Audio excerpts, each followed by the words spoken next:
다른 사람에 대한 이야기를, 좋은 이야기를 할 때도 있지만 부정적인 이야기들을 다른 사람들과 나눌 때가 있습니다. 그 사람이 참 걱정돼서 잘 되기를 바라는 마음에 나누는 이야기보다 그 사람의 모난 점, 약점을 들춰내고 이야기할 때가 있죠.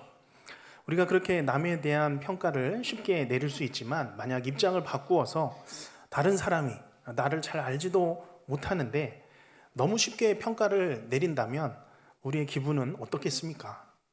황당하기도 하고 또 억울하기도 할 것입니다. 그런데 이런 남에 대한 부정적인 평가, 오늘 우리가 본문에 읽은 예레미야 시대에도 마찬가지였습니다. 이제 곧 칼과 전쟁과 기근으로 망할 운명에 처할 이 예루살렘에 남은 사람들이 그랬습니다. 전쟁이 나고 바벨론 포로로 끌려간 동족 유대인들을 향하여서 저 사람들은 참 불쌍한 사람들이다, 포로로 끌려갔으니 하나님의 징계를 받은 사람들이구나 라고 생각하면서 당시의 유다 백성들을, 포로로 간 백성들을 비난했던 것입니다. 당시 유다의 상황을 구체적으로 살펴보면 이렇습니다. 남왕국 유다는 주전 605년경에 바벨론 느부갓네살의 공격을 받았습니다. 1차 침입이죠. 이 1차 침입으로 다니엘과 세 친구, 또 왕족들, 귀족들 포로로 사로잡혀 갔습니다. 그리고 얼마 있다가 느부갓네살은 두 번째 침공하는데, 이 두 번째는 유다의 심장부를 공격합니다. 이 공격으로 성전의 모든 기명들을 다 파괴하고, 또 오늘 본문 1절 말씀에 보는 바와 같이 유다 왕 여고냐, 즉 여호야김과 고관들, 목공들, 철공들, 리더십들, 그리고 한 도시를 세울 수 있는 모든 사람들을 다 사로잡아 간 것입니다. 총 3회에 걸쳐서 침략을 하게 되는데, 이 두 번째 침략이 치명적인 침략이었습니다. 오늘 말씀은 오늘 이 예루살렘이 이 두 번째 치명타를 입은 상황에서 주어진 말씀입니다. 1절 말씀이 바로 그런 내용입니다. 그 시점을, 이 사건이 언제 일어난 시점인지를 정확히 밝히고 있는 것이죠. 두 번째 공격 이후에 모든 사람들이 사로잡혀 간 이후입니다. 에스겔을 비롯한 유다의 주요한 인물들이 바벨론으로 사로잡혀 간 것입니다. 자, 이때에 유대인들이 크게 두 집단으로 나누어졌습니다. 먼저 한 집단은 바벨론 포로로 끌려간 사람들입니다. 하나님의 징계를 피하지 못하고 온몸으로 받은 사람들이죠. 누가 봐도 포로로 끌려가서 나라도 잃고 내일의 희망을 다 잃은 사람들입니다. 전쟁의 전리품 같은 인생을 살아가는 것이죠. 비참한 인생을 살아갔습니다. 또 한 집단이 있었습니다. 바벨론 포로로 잡혀가지 않은 사람들, 남아있는 사람들이었습니다.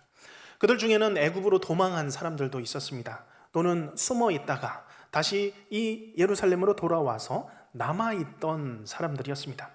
전쟁 포로도 피하고 하나님의 징계도 피했다고 나름 생각했던 사람들이었습니다. 그런데 이 상황을 열왕기하 24장 14절 말씀에서는 전체적으로 이렇게 말씀하고 있습니다. 그가 또 예루살렘의 모든 백성과 모든 지도자와 모든 용사 만명과 모든 장인과 대장장이를 사로잡아 가매. 그렇죠? 한 집단, 끌려간, 사로잡혀간 포로들입니다. 그리고 나머지 비천한 자 외에는 그 땅에 남은 자가 없었더라. 사로잡혀간 사람들도 비천했지만 사실 남은 사람들도 동일하게 그들의 처한 상황도 비천한 상황이었습니다.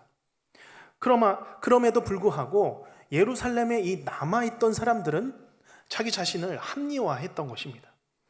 그들은 이 포로로 잡혀간 사람들보다는 낫다라는 것입니다. 자신들은 하나님의 긍휼을 받아서 이렇게 남아있다라는 것입니다. 하나님이 기업으로 주신 땅을 지켜가면서 성전 가까이 살아가고 있는 우리가 더 낫지 않느냐, 그런 말을 했던 것입니다. 하나님의 징계 속에서도 동일한 징계 속에서도 그 하나님의 징계를 깨닫지 못하고 도리어 하나님의 특혜를 받은 사람처럼 여긴 것입니다. 그리고 바벨론을 끌려간 사람들을 향해서는 저들은 자기 죄로 심판받는 것이다, 잘못해서 고난받는 것 아니냐라고 비난했던 것입니다. 이 정황 속에서, 이 상황 속에서 하나님께서는 예레미야에게 무엇인가를 가르쳐 주기 위하여서 성전 앞으로 그를 이끌어 내셨습니다.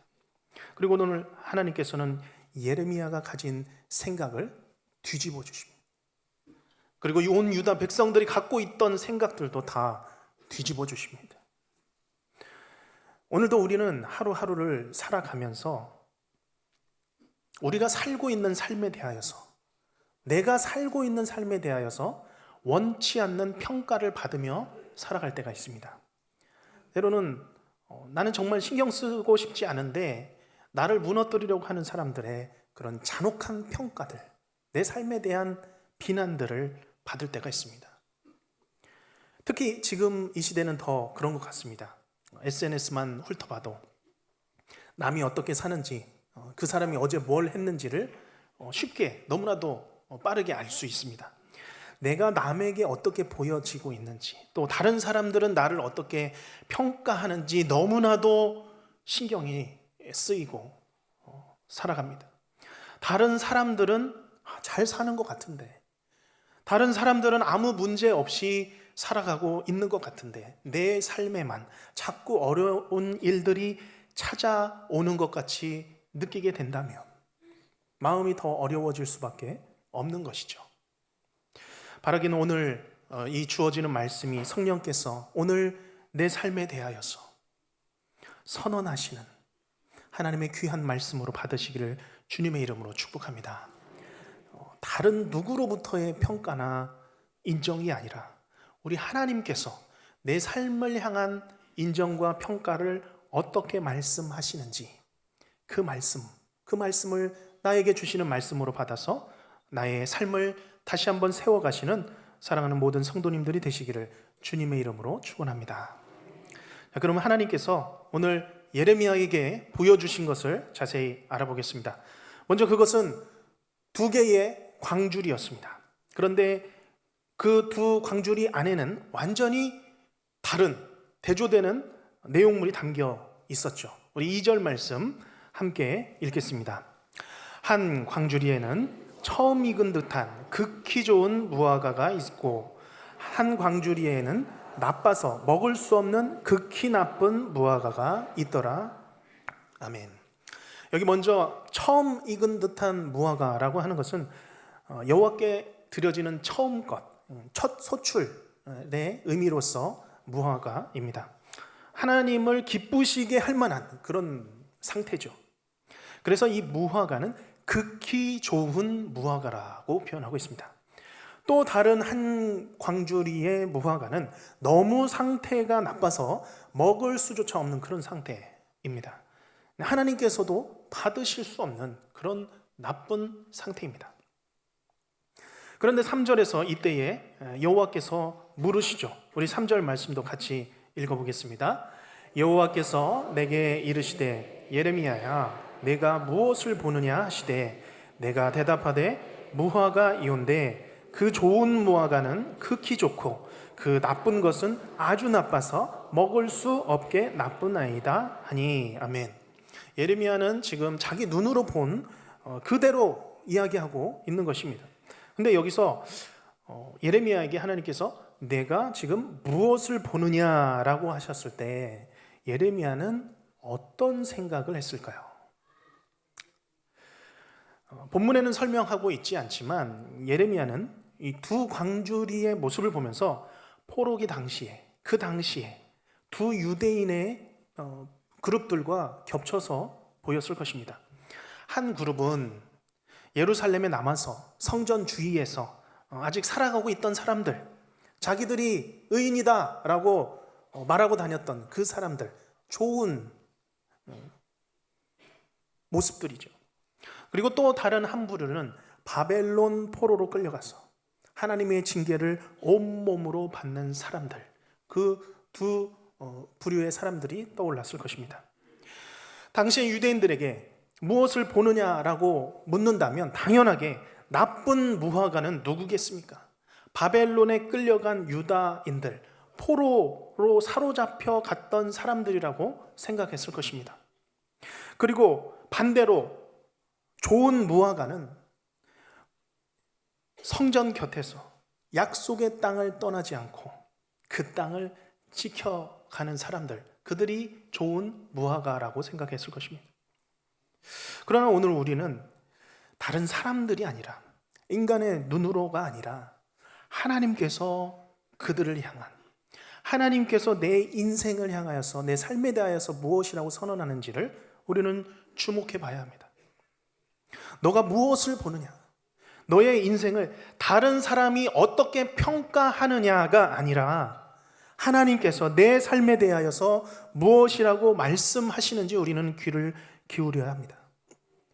우리가 느끼기에는 우리의 삶이 한없이 못나고 복잡하고 굽어지고 또 때로는 꼬여있는 삶을 살아가는 것 같이 느낄 때가 있습니다. 참 힘겨운 날들을 지날 때가 있는 것이죠. 예전에 사역하면서 제가 맡은 부서에서 찬양으로 섬기시는 한 분이 계셨습니다. 그런데 그분이 지난 한 주간에 참 힘든 삶을 지나셨던 모양입니다. 그러면서 이런 얘기를 하는 겁니다. 목사님, 지난 한 주간의 삶은 정말 몸도 지치고 마음도 지쳐서 너무도 힘들었네요. 정말 울퉁불퉁하게 한 주간을 보낸 것 같아요. 그렇게 표현을 하더라고요. 지난 한 주의 삶이 얼마나 여러 가지 일들로 힘들었으면 울퉁불퉁하다라고 표현을 했을까요? 우리의 삶이 그런 것 같습니다. 울퉁불퉁. 그런 표현이 맞는 것 같습니다. 나빠도 극히 나쁜 이 무화과의 상태처럼 삐쭉삐쭉 올라온 그런 상태, 그런 모습이 우리의 삶이 아닌가 싶습니다. 성도님들께서는 어떻습니까? 지난 한 주간 잘 지내셨습니까? 우리 지난 한 주간의 삶을 어떤 모양으로 말씀하실 수 있을까요? 그러나 우리가 어떤 모양으로든 못생겨도 울퉁불퉁해도 그런 우리의 삶이라도 하나님께서 나의 삶에 대하여서, 그런 나의 삶에 대하여서 어떻게 말씀하시고 평가하시는지를 들어보시기를 바랍니다. 다시 여호와의 말씀이 에레미야에게 주어지죠. 우리 5절 말씀을 같이 읽겠습니다. 이스라엘의 하나님 여호와께서 이와 같이 말씀하시니라. 내가 이곳에서 옮겨 갈대아인의 땅에 이르게 한 유다 포로를 이 좋은 무화과 같이 잘 돌볼 것이라. 아멘. 아마 이 예언을 듣는 유대인들은 놀랐을 것입니다. 사실은 충격이죠. 누구를 극히 좋은 무화과라고 여기십니까? 갈대아 땅에 있는 유다인들, 갈대아 땅에 포로로 잡혀 있는 사람들입니다. 바벨론 땅에서 나라를 잃고 아무 소망 없이 살아가던 사람들입니다. 온몸으로 하나님의 징계를 받고 누가 봐도 고난을 받고 있었던 사람들, 징계를 받고 있었던 그 유다 백성들을 향하여서 그들을 좋은 무화과 나무요, 좋은 무화과요, 그들을 돌보고 계신다라고 말씀하고 있습니다. 그러면 누가 나쁜 무화과입니까? 8절 후반절에 보면 그 나쁜 무화과, 예루살렘에 남은 사람들에 대해서 그리고 그들의 결과에 대해서 말씀하고 있는 것이죠. 사람의 눈으로 보면 도대체 말도 안 되는 얘기입니다. 도대체 어디를 봐서 이 먼 땅에서 고난받는 백성들이 좋은 무화과로 보이겠습니까?